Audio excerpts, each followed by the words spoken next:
This one is tough. What would you recommend for someone working 48 hours a week with a child in order to find time to produce? I mean, that's extremely, extremely hard. What do you say? Don't know how to spell it out for you. Let's run away. I bet you can already hear it.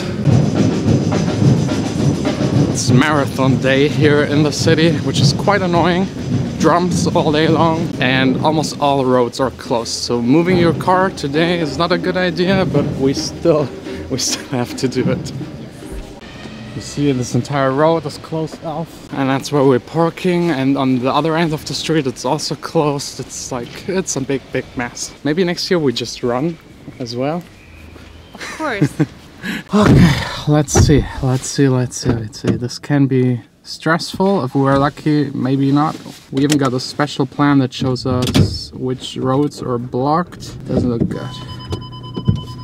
Whoa, doesn't look good at all. We have to do super easy. Let me be a bit dramatic for the vlog. Okay. So stay.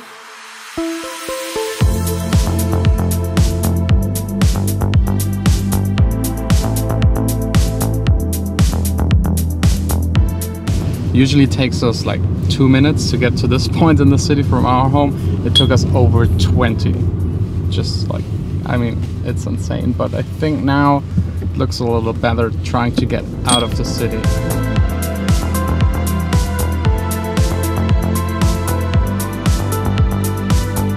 We made it to the countryside. That's the very town where Vanessa grew up.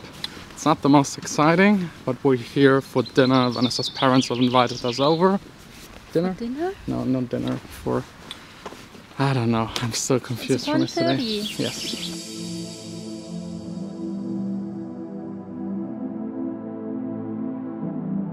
What do you say?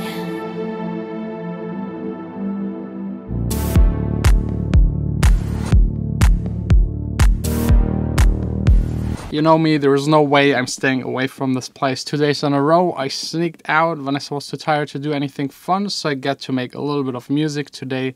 Just have to be quiet because it's Sunday. So let's get first to your questions. First questions, how do you start a track and what do you do when you feel uninspired? So first up, starting a track, I usually start with the kick and the drums, because for electronic music, the kick is just so important. It's the foundation of every track. Exchanging a kick later on is really just a pain. So try to find your samples, use them every time you start a track. It will make everything way easier. And if you have vocals, then the vocals the second, if you already have them and you don't have to do the instrumental first. And if you have the kick and the vocals balanced right, everything else just fits in there, and you leave enough room for the kick and for the vocals. And whenever I feel uninspired, I just listen to other people's music. It's really that simple. It always inspires me immediately. Or maybe watching a music video, it has even more energy. Is the label starting to make profit? I don't know yet. I'm getting the next statement on the 1st, and then I will finally know. I'm expecting a tiny profit, yes. Is Spotify releasing in India anytime soon? I don't know. I heard rumors, yes, they will start it, but nothing is confirmed yet. So maybe at the end of this year, maybe next year, I really don't know. I hope soon. It's a big market, and a lot of people complain about Spotify not being in India. India is totally fully into EDM at the moment. So I hope they will open up that new market. Do you ever feel you didn't spend enough time making an instrumental or beat? Usually not really, because if I didn't spend enough time, it's not good enough, and then I go back and work again on it to a point where I think it's better than the last release. That's always my goal. And sometimes you have to spend 10 hours, 20 hours to achieve that, sometimes 100. It really depends on the song. Every time there is so many factors in making a song, so many layers, a different key, a different singer, different instruments, it always will change. So some songs go easy, some not that easy. I would just go to a point where you're satisfied with it and you think it's worth to release. In which case should I use a compressor? Is it good if you don't use it? I also made there a full tutorial already about compressors, when to use them. I will link it up here. But basically, if you don't know what a compressor does, just don't use it. It's not that important at the beginning. Later on, yes, it gets really important if you're tweaking the finer details or you want to compress vocals, everything you record yourself. basically needs some compression. How long are you producing for? I think already maybe 10 years, around 10 years. I don't really know. I think my first release was in 2008, so yeah, 10 years, a little more even. Another question I already made a full video for. Is Jon Sine your real name or artist name? Artist name. Can we sample the old 80s, 90s acapellas that we can easily find on YouTube? Is there any legal issue if we do so? Yes, there is a legal issue. You can't just take anyone's acapella and use it. It's not possible. Also here, I made already an entire video. I will link it up here. Basically, just no, you can't. You have to get permission. Maybe you can do it and no one complains, but legally speaking, you need permission. The next one is quite interesting. As an artist, what earns you the most money and what earns you the least? And should I focus on my production skills or getting shows? It really depends again. For a band, definitely the gigs. For a DJ producer, yeah, if they don't do ghost productions, also the gigs. I would say for the really, really big ones, 90% of their money is made with shows and merchandising and other stuff, and the rest is maybe the music. Even if they have like millions and millions of plays on Spotify, it's still the smallest part. But for me personally, it's different. Since I'm not playing that many shows, it's like, I would say 70% music, 30 the shows. So should you focus on your production skills or getting shows? Do both. It just goes hand in hand. The better your production skills are, the better your releases, more people listen to them, you will get more shows. And at the same time, you can also try getting shows proactively so that you already have some experience, and you can get quite far by just playing shows around your hometown and like the surrounding cities. I think that's a good way to have like a second income kind of. Even bars and weddings at the beginning, just do everything that is possible to do just to make money, because money helps you to actually make music full time, and the more you make, the more you can make music. So yeah, I don't want to say it's all about the money, because it isn't. It's about the art, but without the money, or at least like a fundamental amount of money, you can do your art. So try to get to that point. That's so crucial. When do I actually have to send my press kit to someone, and where do I have to send it to? You send it to someone that is asking for it.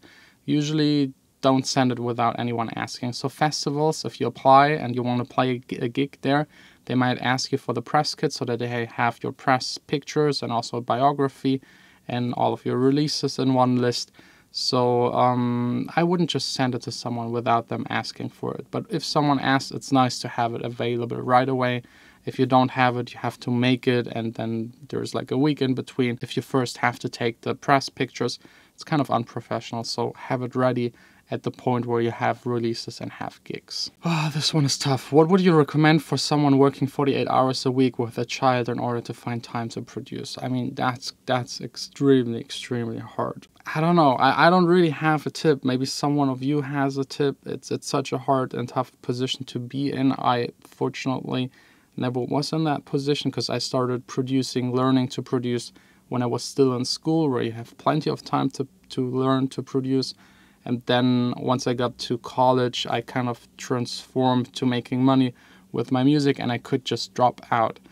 But if you're 30 plus and you have kids, a family to support, I don't want to say it's impossible. It's still definitely possible, but it will be so much harder. I really don't know. I'm sorry. I don't want to give bad advice. I just don't have any advice. Maybe someone of you has advice and can leave it down below in the comments.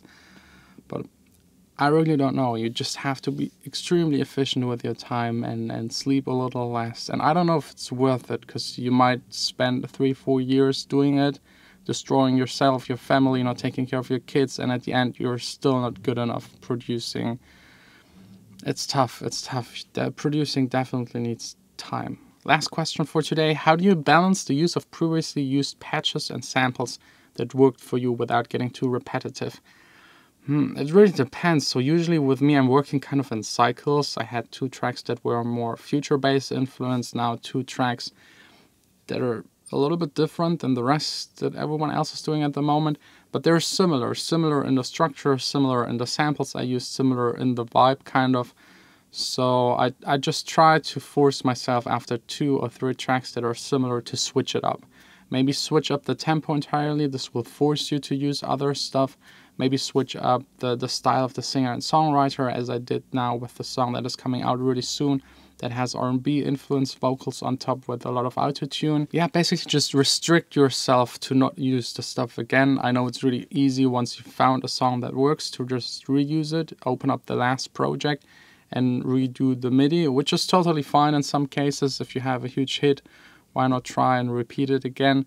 But then the third time it gets boring, so then you definitely need to switch it up. Yeah, just maybe have like a master plan before you even start producing. Maybe write down the direction and vibe you want to go for, maybe 5 other tracks that are similar, and try to focus on that direction and not just go back to what you previously did.